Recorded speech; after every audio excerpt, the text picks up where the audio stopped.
Yo, one two, what it do? Votre maître de cérémonie Lionel Le Druide, bienvenue sur votre nouveau format, La Grosse News. On décortique actualité, news, faits marquants de la culture, toujours à notre sauce. On a reçu tellement de questions autour de l'événement des Flammes qu'on a décidé d'en faire une rubrique et on y répond. Let's go! Et on a eu la chance effectivement d'y être invité. On va commencer par des félicitations pour les gars de Bouscapé et de Yard, parce que pour ma part j'ai passé une bonne soirée. L'événement est réussi malgré forcément quelques points améliorés et des avis mitigés, notamment sur les réseaux sociaux. Pour ma part j'ai passé une bonne soirée. Dire mes 3 points marquants de la soirée. On va commencer avec le commencement. Fari, très fort, très pointu. Parce que derrière tout grand homme, une femme se cache, mais derrière tout grand rappeur, il y a un homme blanc qui prend du cash. Et ça, c'est bon à savoir. J'ai trouvé son intro excellente. Un peu de Dave Chappelle dans le délire. Il a donné le ton de la soirée, je trouve. Donc, big up à lui. Round of applause pour lui. Personnellement, moi, j'ai vraiment kiffé son passage. Deuxième point marquant pour ma part, la flamme éternelle. Je trouve l'idée super lourde. Célébrer une figure emblématique de la culture. Mais no disrespect au Raluciano. J'aurais plus vu à sa place Paul. DJ, breaker, b-boy, graffeur, beatbox.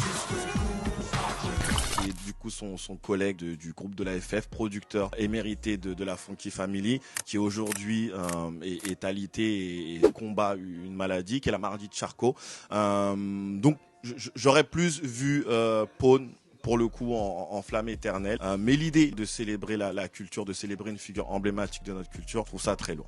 Et enfin pour ma part, le troisième point marquant de la soirée, the moment de télé et de culture, le général qui interprète 93 Hardcore.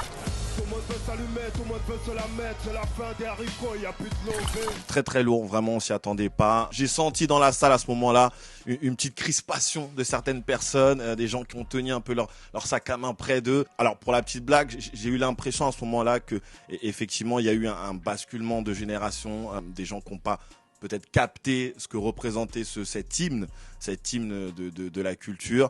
Et bien évidemment, je pense qu'on aurait tous aimé voir McGregor débarquer pour faire son petit couplet. Et quand je dis son petit couplet, c'est surtout la fin du couplet. 93 hardcore, levez les bras si vous êtes forts. C'est pour ceux qui écoutent aux portes et ceux qui mangent pas de porc. Histoire un peu d'exciter l'extrême droite qui ont crié un peu à la promotion du halal et de l'islamisation. Les deux. Hein. L'islamisation des banlieues.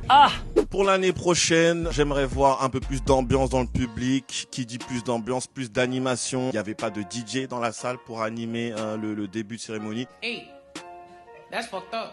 J'ai trouvé ça dommage et je pense que ça aurait participé à ce que les gens s'ambiancent un peu plus. Donc ouais, une espèce de pré-show où on a un DJ qui balance un peu de son pour que les gens un peu puissent s'ambiancer. Deuxième point, personnellement j'aurais rajouté 2 catégories.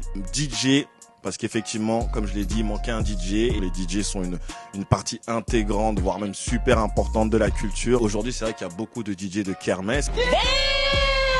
Mais il y a aussi des DJ qui font ça avec passion, avec sérieux. Je pense que ça aurait été bien d'avoir une rubrique pour célébrer le ou la DJ. Et la deuxième catégorie, les danseurs. Grosse catégorie, partie de la culture. La France est à un niveau, on est dans les top 3 mondial. On a aussi des figures emblématiques de la danse qui font briller cet art et la France à l'étranger. Et là tout de suite, petite dédicace à Megal et Twins, petite dédicace à Sadek, voilà, qui sont des gens qui permettent à la danse française de s'exporter mondialement. Big up aux danseurs. En conclusion, l'événement était lourd, on a kiffé notre soirée, mais pour l'année prochaine les gars, vous avez appelé ça les flammes, on veut du feu. On veut du feu toute la soirée. Là il y a eu des petits creux, donc forcément des petits points améliorés. Et pour ceux qui ont des avis, ceux qui veulent en discuter, parce qu'encore une fois, c'est une culture, on est passionné de cette culture, donc on aurait plein de choses à dire sur l'événement.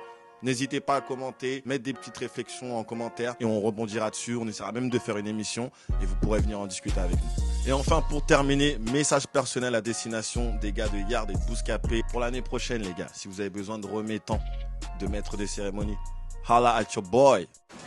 Gotcha.